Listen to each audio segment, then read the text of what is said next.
നമ്മൾ നിസ്സാരമായി തള്ളിക്കളയുന്ന 4 കാര്യങ്ങൾ സൂക്ഷിച്ചാൽ അവന്റെ വീട്ടിൽ ബറക്കത്ത ഒരു കാലത്തും അള്ളാഹു ദാരിദ്ര്യം തരൂല.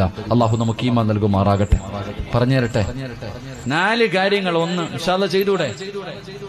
1, സുബഹിക്ക് മുമ്പേ എഴുന്നേൽക്കുന്നവൻ അള്ളാഹു ഒരു കാലത്തും ദാരിദ്ര്യം കൊടുക്കില്ല എന്ന് നബി മുഹമ്മദ് മുസ്തഫ. സുബഹിക്ക് ബാങ്ക് വിളിക്കുന്നതിന് മുമ്പേ എഴുന്നേൽക്കുന്ന മനുഷ്യൻ. സുബഹിക്ക് എഴുന്നേൽക്കുന്നില്ല, പിന്നല്ലേ മുമ്പ്. മനുഷ്യ സുബഹിക്ക് നേരത്തെ എഴുന്നേൽക്കണം. സുബഹിക്ക് ബാങ്ക് വിളിക്കുന്നതിന് മുമ്പേ എഴുന്നേൽക്കുന്നവൻ അല്ലാഹുവിന് ദാരിദ്ര്യം കൊടുക്കൂല. ഞാൻ വിശദീകരിക്കുന്നില്ല. 2 ബാങ്ക് വിളിക്കുന്നതിന് മുമ്പേ ഒതുവെടുക്കുന്ന മനുഷ്യൻ. ബാങ്ക് വിളിക്കുന്നതിന് മുമ്പേ ഒതുവെടുക്കുന്ന മനുഷ്യൻ അല്ലാഹു ആ മനുഷ്യന് ദാരിദ്ര്യം കൊടുക്കില്ല എന്ന് നബി മുഹമ്മദ് മുസ്തഫ സല്ലല്ലാഹു അലൈഹി വസല്ലം.